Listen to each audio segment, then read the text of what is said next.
Terraria Master Mode is brutal. Enemies have 3 times as much health and deal triple the damage. But to make things even more challenging, I wanted to beat this mode without dying once. I'm going to skip Pre-Hardmode in this video because we use the exact same strategies that we did in the last attempt, so feel free to check out that video if you haven't already. Being fresh into hard mode, certain enemies can one-shot us. So, to avoid losing 20 plus hours of progress again, I played it safe and used the multi-biome fishing setup to obtain our hard mode gear. Since titanium crates can drop both titanium and adamantite, I decided to save some time by going for the frost armor, which makes use of both. For a weapon, I really wanted to obtain the Daedalus Stormbow for this run, but it didn't seem worth risking a visit to the hallowed biome. Luckily for us, we had a workaround. After reaching hard mode, portions of hell often turn hallowed. By farming there instead, we can take out the substantially less scary underworld enemies for our souls of light. And for those worried about the red devil, that only spawns after a mech has been defeated, so we're entirely safe. And with that, it was time to start our first boss fight of hard mode. Destroyer seemed like the obvious choice for a couple of reasons. First, the Stormbow is excellent at taking down this boss since it deals considerable damage, and it also prevents us from getting overrun by probes. Secondly, I wanted to get my hands on the Mega Shark as soon as possible. While this fight isn't the most difficult, there's still some risk. If we lose track of the boss and suffer a hit from the head, there's a very real chance it's game over. But by using the map in the background, I was able to avoid it just fine. Some of you might be wondering why I cared about the Mega Shark so much, and I don't blame you because on paper it doesn't seem that much better than the Stormbow, if at all. But when paired with the Blessed Apple, it becomes an incredible option. By using the Unicorn Mount speed, we can easily outrun bosses while still dealing considerable damage from afar, thanks to the Shark's range and accuracy. This strategy alone made quick work of the remaining mechs and Queen Slime. With access to hallowed bars, we made one of the most important upgrades of the playthrough by crafting the hallowed armor set. The iframes from the set bonus are invaluable in a run like this, since there are so many enemies that can end it in just 1 or 2 hits. With the mechs defeated, it was time to gather some chlorophyte and life fruits. However, we must do this in the safest way possible, because even this late into the game, the hard mode jungle still poses a significant threat. Fortunately, I anticipated this problem before entering hard mode. In the significantly less frightening Pre-Hardmode jungle, I created a life fruit and chlorophyte farm, Plantera arena, and a town to drastically reduce the spawn rates. At this point, all I had to do was grab some chlorophyte for the farm, and then teleport to the jungle every so often to collect the life fruit. If you couldn't tell, I really don't want to die to another tortoise. After AFKing for several days, we found ourselves with max health and enough chlorophyte for a shot bow. Up next is Plantera, which is usually a tough fight for me, so I decided to try out a new arena. Generally, it's a bad idea to try unfamiliar boss strategies in a permadeath run, but the arena looked really good on paper, so I decided to give it a go. Dang, we're doing some damage, though. That's a good sign. When the Mega Shark's doing this much, I think we'll be okay here. I just want to be on the top side of Plantera when it transforms.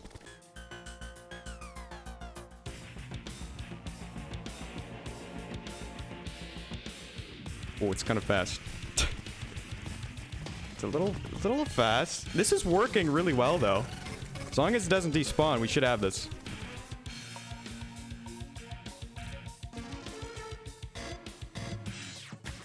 Wow.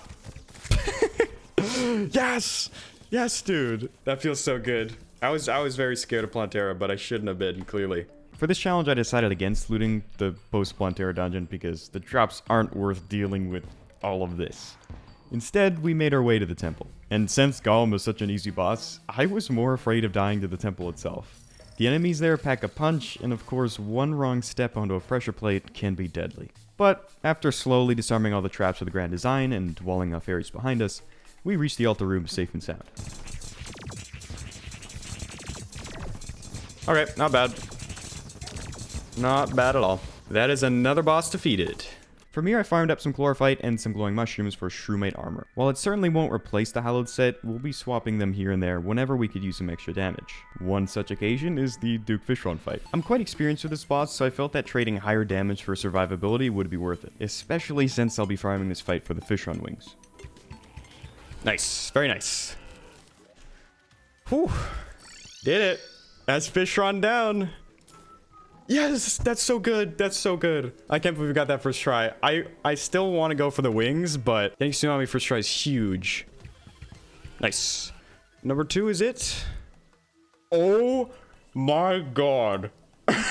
and Razorblade if we want to go. Dude, attempt 5 is the run, boys. Attempt 5 is the run. With our new weapon in hand, it was time to take on the Empress of Light. I'm a little rusty with this one, and I've only fought it a handful of times. Oh, God. I'm scared, chat. I'm scared. 50 hours, 38 minutes. Come on. Don't let this be the end. Oh, God. Oh. That's an issue. There's a lot of enemies here. Oh, I didn't buff. I should probably do that. Yeah, thank you, chat. I looked over for a second. That was good. How do we take damage, by the way? Uh-oh. Oh, no. Oh, God. I don't like this. I'm getting ready with the recall. All right. Just calm down. Calm down. These stupid gastropods. Calming potion work, bro. Just work. Really just do your job. It's really not that hard. Ow.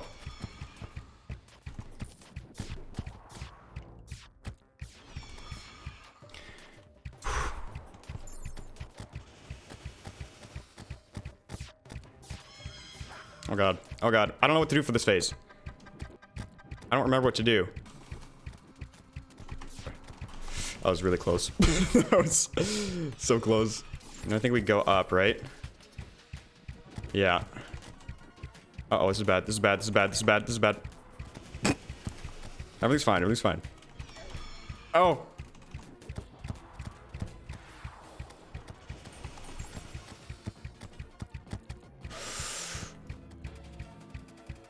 Don't teleport on me. Don't teleport on me. Okay. Oh! I was getting weak there. Damn. I was getting weak there. Okay. With Embers behind us, I was feeling ready to finish this off. But just to be safe, I farmed for the Rod of Discord, as it will probably come in handy for the Moonlord fight. No! No. No! I had been purposely avoiding this event because everything about it is painful. The lasers are super hard to dodge, everything has tons of health, and the Martian saucer beam goes through blocks now, which will most definitely one-shot us. But there is no hiding from this event now. Luckily, I still have the Stormbow with me, so there is a way out. The plan was to hide underneath the surface while using the Stormbow on the normal enemies until a saucer spawns. From there, I used the Demon Conch to teleport to Hell, despawning the saucer, and at that point, it's safe to recall back and continue farming the easier enemies. But if I make one wrong move, a single mistake, we might just lose everything. But after a very tense 10 minutes of this event, we made it out safe and sound. GG's. GG's. I cheesed it, but that's GG's. We're still living, chat. Most people would probably be afraid of pillars in a run like this. I mean, just look at these stats. But we've got a few tricks up our sleeves to deal with them. I started off with the Stardust Pillar because it's the easiest to cheese and also gives us a Stardust Dragon Staff. A weapon great for fending off the hordes of enemies. To do this, you just have to wait until a Stardust cell spawns and then lure it away from the pillar. Take down the initial health bar, let the cells split off and grow into large ones, and then rinse and repeat until the red lines stop appearing, which indicates that the pillar can be destroyed. So now, I think the plan is for optimal cheese. Yeah, we do this. And we dip. Pure skill, you know it, dude.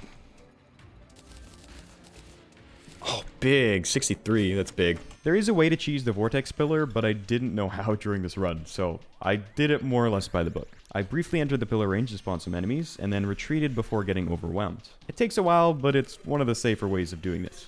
For the solar pillar, I stood on a platform above the surface so that I could stay above the normal enemies, but avoid aggroing the Crawltipede, an enemy you do not want to mess with in Master Mode. Additionally, I swapped to the Razorblade Typhoon to avoid the possibility of our projectiles ricocheting and killing us. And with that, there was just one more pillar. After we take it down, there is no going back. Unlike every other hard mode boss thus far, we can't recall away from this one. If things get scary and we recall, Moonlord will chase us down and end us. We only get one chance of this. After nearly 60 hours of play, I took down the last pillar and started the fight. I guess I should probably try and move over to the other side real quick. I'll go around here. Oh, Rod of Discord hasn't been switched over after this phase. Okay, there's one eye. I'm going to try not to turn around anymore. I'm just going to hit the eyes and then keep firing.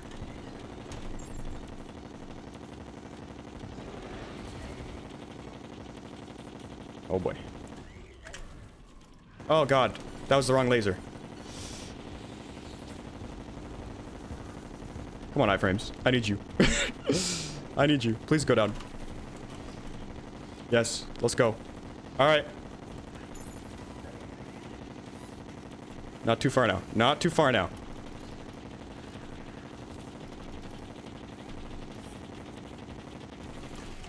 What am I? No!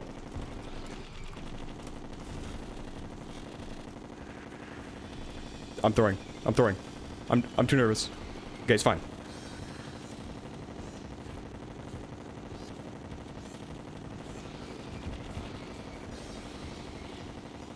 Okay.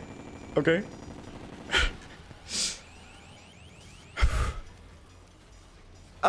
What am I doing? I should have died there. I should have died there. What happened? Literally, what happened? Thank you all so much for watching. Subscribe for more Hardcore Master Mode, but next time on the For the Worthy Siege.